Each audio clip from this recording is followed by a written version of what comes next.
काफ़ी मेहनत की यार, मतलब ये आसान सीरीज़ नहीं था। बहुत खून पसीने का काम था, तब जाके हमने ये कंप्लीट किया ये सीरीज़। देशभक्ति है, काफ़ी युवा लोग जो हैं, जो बच्चे हैं, वो देख के मोटिवेट होंगे। कमांडर कर्ण सक्सेना में काफ़ी एक्शन था।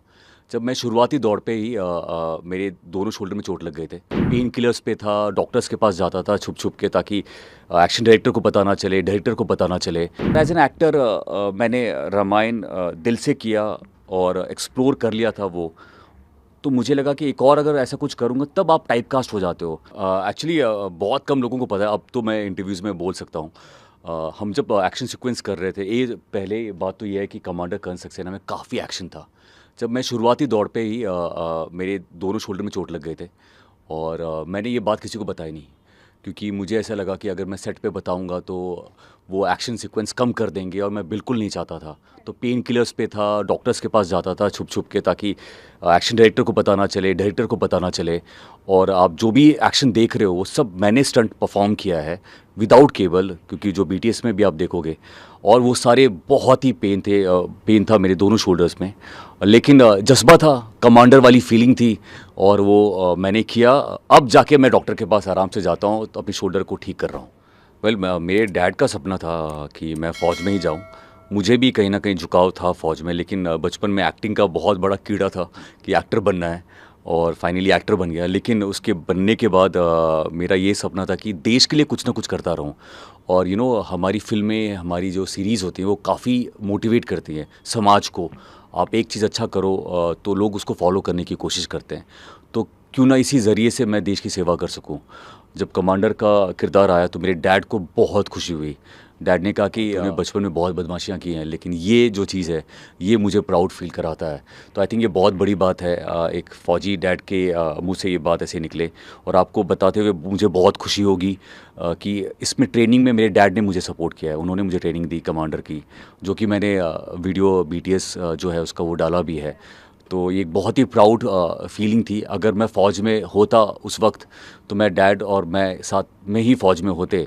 लेकिन ये मौका मिला नहीं, लेकिन इस ज़रिए कम से कम कमांडर कर्ण सक्सेना के ज़रिए डैड ने मुझे ट्रेनिंग दी, और ये मुझे लगता है पहली बार ही ऐसा कुछ कुछ इंडस्ट्री में हुआ। बेसिकली मेरे कैरेक्टर का नाम नासिर है, और वो भी एक देशभक्त है। लेकिन उसमें और करण सक्सेना में फ़र्क ये है कि उसकी एक ईवल स्ट्रीक है, और वो भी अपने देश के लिए कुछ भी कर सकता है। लेकिन वो जो कुछ भी कर सकता है वो उसका लेवल थोड़ा वो ईवल है जो शायद करण सक्सेना कभी नहीं करेगा।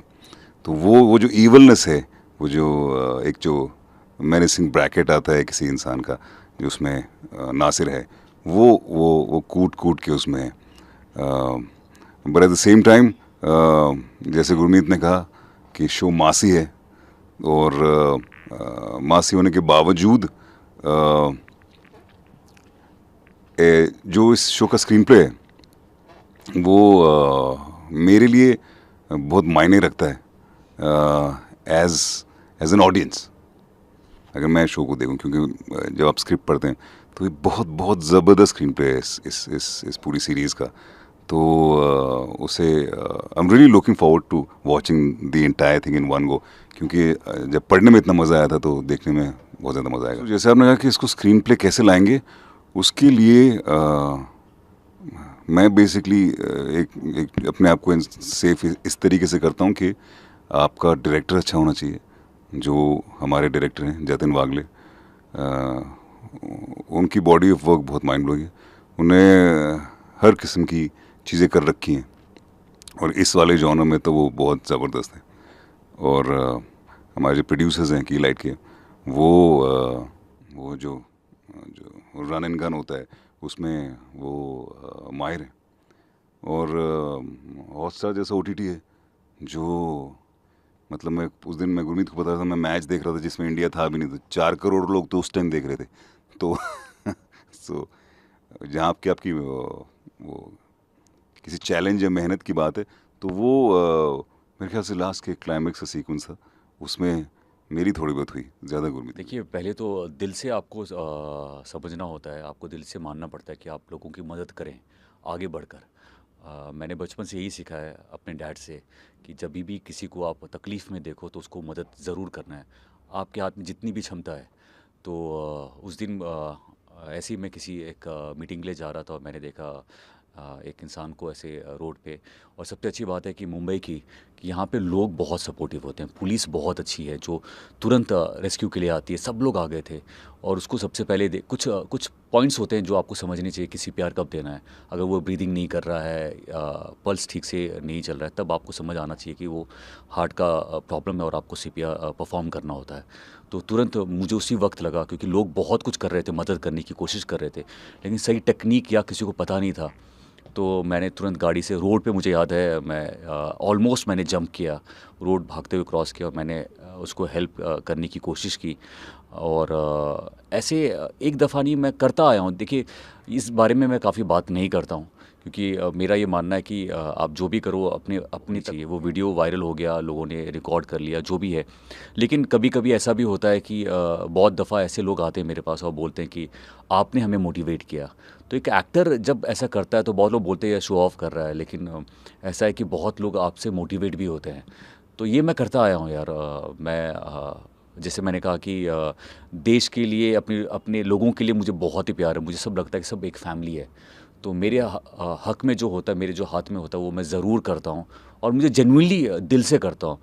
बट आपको ये भी बता दूँ, जब मैं मदद करने की कोशिश करता हूँ, जब मदद करता हूँ, वो जो खुशी है वो अनरियल है। वो कितनी भी हज़ार करोड़ मेरी फ़िल्म कर ले, बहुत ही नाम हो जाए, लेकिन वो जो सेटिस्फैक्शन है, वो जो अंदर में जो खुशी है, वो कोई मैच नहीं कर सकता। वो जो माइथो का जोन था ना, वो शुरू नहीं हुआ था। वो ये नहीं हुआ था कि माइथो ही चला जा रहा है या हिस्टोरिकली चला जा रहा है।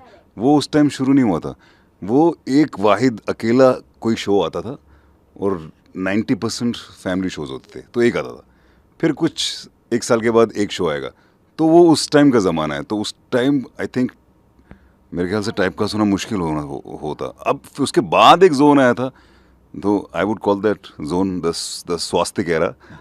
वो बाद में आया था। जब मैंने स्टार्ट किया था तब ऑडियंस भी बहुत मैच्योर थी। ऑडियंस को पता था कि एक एक्टर परफॉर्म कर रहा है। बट आपको बता दूं, जब मैं रामायण कर रहा था तो एक्चुअली मैं 24 साल का था कुछ। और लोग मेरे पाँव छूने आते थे और मुझे गिफ्ट्स में 501 रुपये, 101 रुपये चढ़ावा जो होता है उनकी तरफ से मिलता था।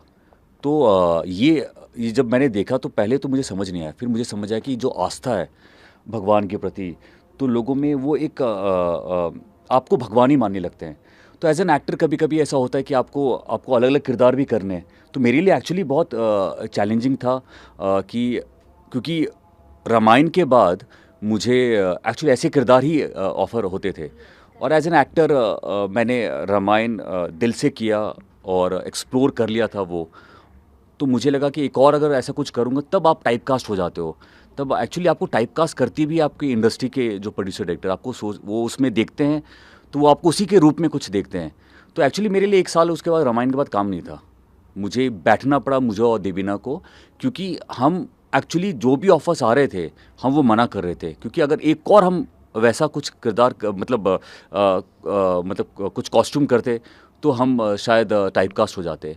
बट लकीली हमने जो इंतज़ार किया वो ठीक हुआ। उसके बाद कुछ ऐसी सीरीज़ करने का मौका मिला, सीरियल, जिसमें मैं एक्चुअली गुरमीत जो था वो दिखा और लोगों को पसंद आया।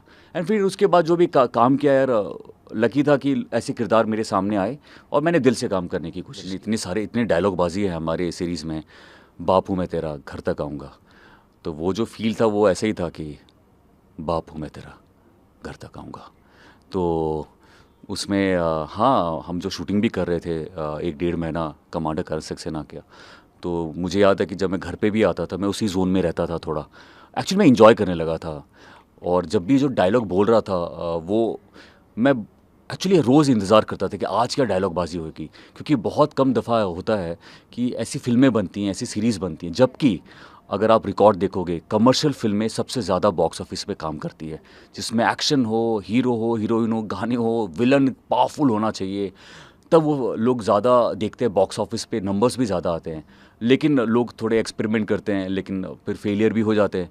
लेकिन ये एक ऐसा फार्मूला है जो अगर आपने शिद्दत से की तो वो चल जाता है। तो कमर्शियली और ऐसा मासी सीरीज़ करने को मौका मिला तो मैंने कुछ भी नहीं छोड़ा, मैंने अपना बेस्ट देने की कोशिश की। ऑडियंस को यही मैसेज देना चाहेंगे कि ये शो आपकी फैमिली में हर कोई देख सकता है और हर किसी को देखना चाहिए।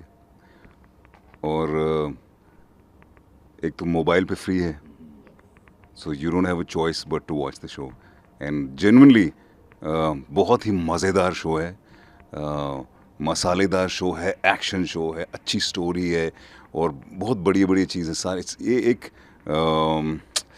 क्या बोलूँ मैं इसको, मासी मसाला वो एक ऐसी चीज़ जो सबको पसंद है। दूसरा पार्ट भी अच्छा राजमा चावल, आप राजमा चावल नहीं जो आप सबको ये पसंद, deadly combination। हाँ राजमा चावल जो सब खा सकते हैं, ऐसी कोई चीज़ नहीं है जो इसमें नहीं है जो एक सारी फैमिली को एक साथ देखने में मज़ा नहीं आएगा। It's amazing. एक ऐसा सीरीज़ है जो मासी है, डायलॉग बाजी है, आप मुझे लाइव एक्शन करते हुए देखोगे। बहुत कम एक्टर्स होते हैं जो अपना रिस्क लेके इसमें स्टंट करते हैं, वो मैंने करने की कोशिश की है। देशभक्ति है, युवा से लेके बच्चे बूढ़े बुज़ुर्ग सब देख सकते हैं। डिज़नी प्लस हॉटस्टार पे आ रहा है, 8 जुलाई को आ रहा है, free on mobile. I think इससे अच्छा क्या आपको चाहिए, और हम दोनों आ रहे हैं तो आपको ज़रूर देखना चाहिए।